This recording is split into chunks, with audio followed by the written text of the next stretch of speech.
അരെ അപ്പോൾ പതിവ് പോലെ രാത്രി നമ്മുടെ കോഴി ഷെഡിൽ നിന്ന് ബിനോയാണ്.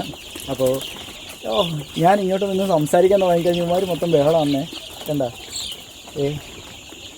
ഓട്ടവും ചാട്ടം തുടങ്ങി. ഇവിടെ മാത്രമല്ല കേട്ടോ, അത് അപ്പുറത്തും ഉണ്ട്. ഇവിടെയാണ് പക്ഷെ പ്രശ്നം മൊത്തം. ഞാൻ നിങ്ങളുടെ മോലാളിയല്ലേടേ. എന്തുവാടെ ഇങ്ങനെ? അപ്പോഴേ നമ്മൾ തീറ്റയുടെ ഒരു ചെറിയ കാര്യം പറഞ്ഞായിരുന്നല്ലോ. അപ്പം ചിലർ പറഞ്ഞിരുന്ന ഇതിലെ തീറ്റയുടെ ആയിരിക്കത്തില്ല, തീറ്റ ഓവറായിട്ട് കൊടുക്കും. നമ്മളങ്ങനെ ഓവറായിട്ട് തീറ്റ കൊടുക്കാറില്ല, തീറ്റ ലിമിറ്റിലാണ് കൊടുക്കുന്നത്.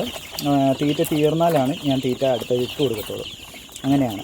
അപ്പോൾ തീറ്റയുടെ നമ്മളിപ്പോഴും ചില തീറ്റ ഒന്ന് മാറ്റി പിടിച്ചു. തീറ്റ മാറ്റി പിടിച്ചപ്പം എല്ലാം ഉഷാറായി.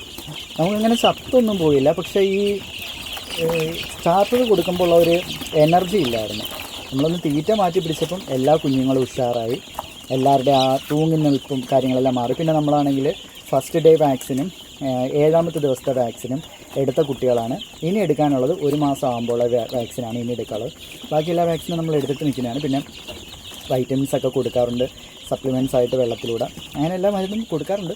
അതുകൊണ്ടൊക്കെ കുട്ടികൾ നല്ല ആരോഗ്യത്തോടെ കൊണ്ടുവരും, വേറെ കുഴപ്പമൊന്നും വന്നിട്ടില്ല. ആ തീറ്റ ഒന്ന് മാറ്റി പിടിച്ചപ്പോൾ പിള്ളേർ ഒന്നും കൂടെ ഉഷാറായി. അപ്പോൾ തീറ്റയ്ക്കകത്ത് എനിക്ക് നേരത്തെ ഡൗട്ട് ഉണ്ടായിരുന്നു, തീറ്റയിൽ എന്തോ ചെറിയ പണി ഉണ്ടെന്നുള്ളത്.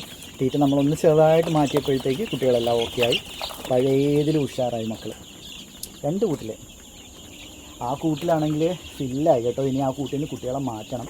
അതുപോലെ തന്നെ ഈ കൂട്ടിലും കുട്ടികൾ ഫില്ലായി, ഇതിൽ നിന്ന് ഇനി മാറ്റണം. ഇനി മേളത്തെയും താഴത്തെയും ട്രാക്കുകൾ ഇവർക്ക് വേണ്ടിയിട്ട് മാറ്റാനുള്ളത്. നമ്മൾ സത്യത്തിൽ താഴെയാണ് മുട്ടക്കോഴികൾക്ക് വേണ്ടി എല്ലാം സെറ്റ് ചെയ്ത്, അതിനകത്ത് തന്നെ മുട്ട ഇടാനും ഉള്ള എല്ലാം സെറ്റ് ചെയ്ത് വെച്ചു. അപ്പം ചിലപ്പം ഇവരെ നമ്മൾ ഈ 3 കൂട്ടിലുമായിട്ട് മാറ്റും, അല്ലെങ്കിൽ നമ്മൾ ഈ പ്രാവശ്യം ഈ മാസം എന്തായാലും വേറെ കൂടെ അടിക്കേണ്ടതുണ്ട്. കൂടെ എന്തായാലും വേറെ അടിക്കേണ്ടി വരും. ഞാൻ വിചാരിച്ച് കുറച്ചുകൂടെ മുന്നോട്ട് പോയിട്ട് ചിലപ്പോൾ അടിക്കേണ്ടി വരത്തുള്ളായിരിക്കുന്നു. പക്ഷെ അല്ല, നമുക്ക് അടുത്ത നമ്മൾ ഓർഡർ കൊടുത്തിരിക്കുന്ന കോഴിയും കൂടെ വരാനുണ്ട്. അതിപ്പം ഒരു 3-4 ദിവസത്തിനുള്ളിൽ അടുത്ത കോഴികളും കൂടെ വരും. അത് നമ്മളാണെങ്കിൽ റെയിൻബോയാണ് എടുക്കുന്നത്. അത് മുട്ടയ്ക്ക് വേണ്ടിയിട്ട് മാത്രമായിട്ട് എടുക്കുന്നതാണ്, നമുക്ക് വേണ്ടിയിട്ടും പിന്നെ പുറത്ത് വാങ്ങിക്കാൻ താല്പര്യമുള്ളവർക്ക് വേണ്ടിയിട്ട്. അപ്പോൾ നിങ്ങൾക്ക് കോഴികളെ വേണമെന്നുണ്ടെങ്കിൽ നമ്മളെ കോൺടാക്ട് ചെയ്താൽ മതി കേട്ടോ. നമ്മളാണെങ്കിൽ കൊറിയർ ചെയ്ത് തരാം. അടുത്തൊക്കെ ആണെന്നുണ്ടെങ്കിൽ നമ്മൾ വീടുകളിൽ കൊണ്ടുതരും.